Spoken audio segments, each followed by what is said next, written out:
half of the Joseph story. The Joseph narrative is one of perhaps the greatest story in the Bible. It's an awesome story that has every good element that a story needs. It has betrayal, money, sex, violence, famine, royalty, sort of that pride and humiliation, and then a bringing back into redemption. The only thing missing from the story is a good car chase. And I figure we could sneak in a good chariot race in there to give it a 100% rating on the tomato reader. Just to recap, in case you've missed it, but the story begins in Genesis chapter 37 and goes all the way to what we were reading here in Genesis chapter 45. But just to recap, Jacob had 12 sons, but he liked one of them more than all the others, Joseph. And he favored him, and Joseph knew it. He not only knew it, he believed it, and he thought the sun and the moon revolved around him. And he drove his brothers crazy. Not just a little bit, but a lot, to the point where his brothers were considering murder. At the last minute, when a caravan of Ishmaelites went by, they sold Joseph into slavery. Joseph in Egypt ends up being purchased by the Potiphar household, and he rises from this horrible thing that happened to him. He does very well managing the household, and he's given great prominence in the household. He manages his all of his master's affairs. That doesn't end Joseph's misery. Unfortunately, he is shafted again by his boss. Well, not literally his boss's wife, who decides she wants to have an affair with this incredibly good-looking young Joseph. And when he refuses on a matter of honor, she accuses him of attempted rape. And Joseph is tossed into prison, and the key is lost. He is in prison for years and years and years, and it looks like he is going to be absolutely forgotten there, but by the grace of God. When he interprets a couple of dreams for some prisoners, and then again years go by, and the Pharaoh himself has a significant dream that he just can't understand, and he has all sorts of wise people come, and they can't understand the dream, but finally somebody says, hey, there's this guy in prison, and he might be able to interpret your dream. And sure enough, they bring Joseph out, they clean him up, it probably took some time, and he interprets the dream of the Pharaoh. And what he tells the Pharaoh is that there is going to be 7 years of horrible famine. But before that, there's going to be 7 years of bumper crops. And so the Pharaoh decides Joseph is the wisest one in the land, and he says, fine, you be in charge of what is going to come. And so Joseph takes charge of making sure they save during the bumper crop time. And Joseph ends up saving Egypt. Joseph ends up saving the nation of Israel. The climax of the story comes in what we heard read this morning, when he meets his brothers again, his brothers who betrayed him. Probably the biggest miracle in this story is change of heart. Had it not been for that change of heart, well, I think Joseph would have remained rotting in a prison. Egypt would have struggled on, but the nation of Israel would have been absolutely decimated. It's amazing what betrayal and hurt can do to us. It's amazing what forgiveness can do for us. If you have a relationship now in your family or maybe a friend that is causing you hurt and causing you grief, I've got good news and I've got bad news. We'll start with the bad news. The bad news is people rarely change. So if you're waiting for your son or daughter or your parent or whoever else to come to you and say, I realize what a donkey's rear end I've been, and I'm really sorry, you're going to be waiting a very long time. Mark Twain once said, "Don't expect too much from human beings. We were created at the end of the week when God was tired and looking forward to a day off." Don't expect other people to change. The good news is, other people may not change, but you can. You can change. Joseph didn't deserve what happened to him. What happened to Joseph was an incredible injustice. He must have been filled with all kinds of anger and resentment of what has happened. I mean, anger is a natural thing that happens. Anger is a natural response to injustice, and it's one of the stages of grief. Anger is a natural emotion. There's nothing wrong with having anger, and when you do have anger, I recommend that you name it. Just name it to yourself. I feel angry. Acknowledge it. And then try to see where the anger's coming from. Yes, it might be the guy who cut you off in traffic, but there might be a deeper reason for that anger. We have to let anger in and let it flow out. Anger is natural. It's a stepping stone across the fast waters of injustice in our lives. The problem is that too many people turn it from a stepping stone into an island home. You don't want to stay stuck on the island of anger. That's a real problem. And thank God Joseph didn't. This past winter, spring, quite a few people in our congregation went through a course on the book of by Archbishop Desmond Tutu, and it was a wonderful course. And I know many others just simply picked up the book and went through the book themselves. And if you have some stuff, everybody's got stuff from their past that needs to be forgiven, that you feel you need to be set free from, then I highly recommend this book, The Book of Forgiving. One of the things that we learned in that course is that any time pain or injury comes to us, we have a choice. We have a choice as to whether to choose revenge and retaliation or forgiveness and reconciliation. Every single time we come to a crossroads, and we've got a choice between those two. And you might think you're an awfully nice person and that thoughts of revenge and retaliation don't come to you, but you wait. You notice the next time something happens and you have a little, I'm gonna, maybe you don't act on it, but that little thought comes into your mind. Every single time a hurt or injury happens to us, we're at a crossroad and we have to choose. The easier one to choose is revenge and retaliation. That's what comes naturally to us, and we think it's going to satisfy, but it never does. There's an old proverb that goes, "The person who pursues revenge should dig 2 graves." When you've been hurt and you hold on to that hurt and you try to find ways to get back because of that hurt, it's like a cancer starts growing in you, and it just can take hold inside of you. It will destroy you, and it will destroy others around you if you let it.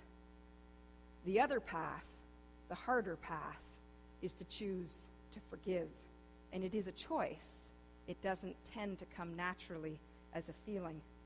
But it's a muscle that we need to grow. The more that you practice forgiveness, the better at it that you become. Last week we talked about how one of our biggest life mission challenges is to die to that small self, to die to our false self, and to be born to our true self. And I have no doubt that that small, self-centered self, that's the one that holds on to the hurt, that holds on to the pain, that holds on to that island of anger. That's the small self. And if you don't die to that, you can't live into your true self. And by the grace of God, Joseph, in that prison, managed to die to that small, false self and to allow something new to be born. I am quite convinced that had Joseph, by some weird series of events, gone straight from being sold into slavery to somehow being recognized by the Pharaoh and put into power, that the whole thing would have been different. You know, when he'd met his brothers, instead of a time of reconciliation, instead of being able to see the bigger purpose, God's purpose, instead of being able to say, I know you did this, but really it was God who did this. Really, God brought me to Egypt to save all of you. Instead of seeing that big purpose, it probably would have been a bloodbath of absolute murderous revenge. And the nation of Israel would have been just wiped out in one fell swoop. This has been a gut-wrenching week as I try to digest the events of Charlottesville, and then not so long after the events in Barcelona on Thursday. And as we try to figure out ways to stop this hatred that just seems to be growing, and I do believe it is growing, or at least it's surfacing, and we're seeing more and more of it. What do we do about it? Well, I think it's worth listening to Tony, I keep forgetting how to pronounce, McCallier, right? Tony McCallier, he's worth listening to. McCallier is a former white supremacist himself. He's from Vancouver, and he spent 15 years in the white Aryan resistance, which of course has the acronym of WAR. He spent 15 years in that. He was deeply involved with white supremacist movement all across the U.S. and had connections with a lot of the sort of higher-ups in it. He spent a lot of years denying the Holocaust, involved in anti-immigration protests and policies, and just general street violence. He recruited many people into the white supremacist movement. His nickname was Goebbels, one of Hitler's henchmen, until he managed to get out. Today, he is the executive director of Life After Hate. It's an organization that helps people to get out of extremist movements and into a more healthy life. And incidentally, this organization, Life After Hate, was funded by the Obama administration and defunded by the Trump administration. How did McCallier end up getting involved in the white supremacist movement in the first place? Well, he says that the most common factor for people involved is a history of emotional trauma. He said he didn't receive physical abuse when he was a child, but his father was a psychiatrist and was very absent in his life. And when he was home, he was emotionally abusive. His parents fought all the time. And so he just kind of ended up a very sort of confused and angry kid. He was put in a private school, and the teachers didn't quite know what to do with him because he was a very disruptive kid, but obviously very intelligent. And they seemed to handle it by saying, let's beat the grades into him. And so he was subject to bullying from both teachers and students at school. And the way that he survived the bullying was to become a bully himself.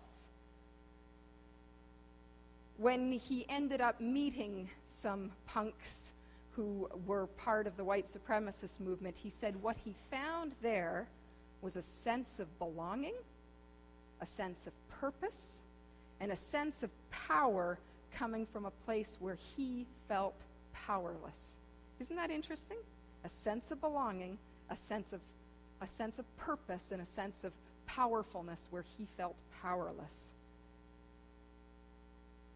It began to change when his daughter was born in 1991.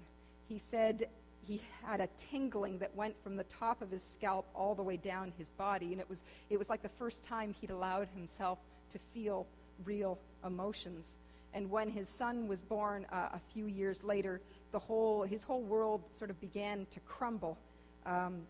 He started seeing the white power movement for what it was, and this is his quote: completely dysfunctional, wounded people, alcoholism, violence. He said, I can't think of a single person who experienced joy on a daily basis. And so he just decided to cut himself off from it.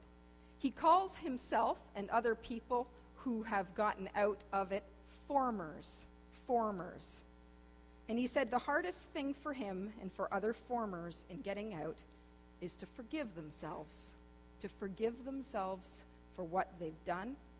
He said, I know it sounds self-serving, but the more I have compassion and forgiveness for myself, the more I can diminish my capacity to do harm in the world. Tony McCallier is worried about how the left is responding to the current crisis. He says you can't defeat hate with hate. He sees both sides dehumanizing the other. He talks about how important every small act of compassion is. And he was telling a story about another person who managed to get out of the white extremist movement. And for that man, the seed that was planted that eventually led to him leaving was the tiniest of remarks. He went to a McDonald's, and an elderly African-American woman was serving him, and she saw the swastika tattooed on his hand, and she looked him in the eye and she said, "Oh, honey, you're so much better than that." He says the hardest thing in the world is to have compassion for those who have no compassion. But those are the people who need it most. I'm going to say it again. The hardest thing in the world is to have compassion for those who have no compassion. But those are the people who need it most. The world needs help. And it's so easy for us hanging out in Brockville and Wall Street United Church to feel powerless to do anything at all that can help. But we can help. We can make a difference, and we are called to make a difference. There are 3 sort of circles of influence that we need to make a difference in, and I'm going to do it in countdown style. The third one is that wider world circle of making a difference out there in the world. And that's probably the hardest one, because we look at Barcelona and we're physically removed. We're removed in so many ways. We look at Charlottesville and we just feel powerless. But there are times, and look for those times, there are times when we're called on to sign a petition or to attend a rally somewhere.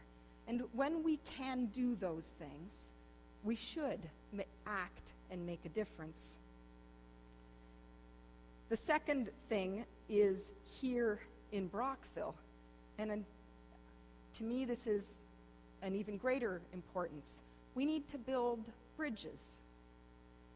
I'm just going to ask a question, and I'm not asking for a show of hands, but just inside, how many of you have a genuine relationship with someone who is very different from you, who is a different skin color, who is a completely different education, whether they've got way more education or way less education than you, someone who makes way more money than you or way less money, someone whose mother tongue is a completely different language, or someone who practices a completely different religion.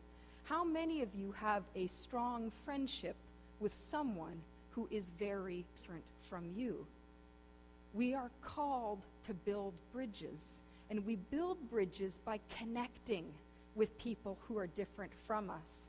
Yesterday there was a barbecue in St. Lawrence Park with, it was a joint, the Islamic community combined with Refugees for Brockville. And it was just a great way to start connecting with people who are so very different, for whom maybe we just don't understand entirely. We need to do more to make those kinds of connections and to build those bridges. And I'm really proud of this church for being actively involved and active bridge builders, whether it's with the Islamic community or in helping to do reconciliation with our native people, and we need to continue to do that. The other thing is right here in this church. We need to start recognizing and investing in the amazing thing we have going on in this church. That Celebrate Life service is incredible, and it has an opportunity to make real and lasting change. That's what the world needs. The Celebrate Life service brings in all sorts of people from different walks of life, most of whom are broken in a very obvious kind of way, whether it's from a history of addiction or mental illness or a combination of all sorts of things. When I look at what the roots of the white supremacist movement are, they're the same as the roots of people who end up in addiction. That sense of the emotional trauma, and obviously not every person who has emotional trauma as a child ends up being a violent adult, but some do. And if you think we don't have people who end up with incredible hatred and violence in Brockville, well, shake your head. So we are doing something in this church that can make a difference. And we need to recognize that and invest in it in multiple ways, in time and in money. We need to see what we've got going on here because God is doing something amazing in this church. The third and the first, reverse countdown, remember? And probably the most important is that change in ourselves, is becoming a forgiving people. I've seen online some poo-pooing about acts of kindness and being, we got to do more than that. Well, yes, you have to do more than that, but I guarantee that if you learn how to forgive in your own life, it will make a difference. It has to. It just does. It naturally does. It reverberates out beyond you. Learn how to forgive. And it is something you need to learn. You're never going to feel like forgiving. But once you do, whoosh, all of a sudden the feeling comes. All of a sudden you realize that it comes not by your amazing power, but by the grace of God who is reconciling the world to him. This is how we will save the world. We will save the world by you becoming a reconciling individual, building bridges with other people, helping people who are broken to heal.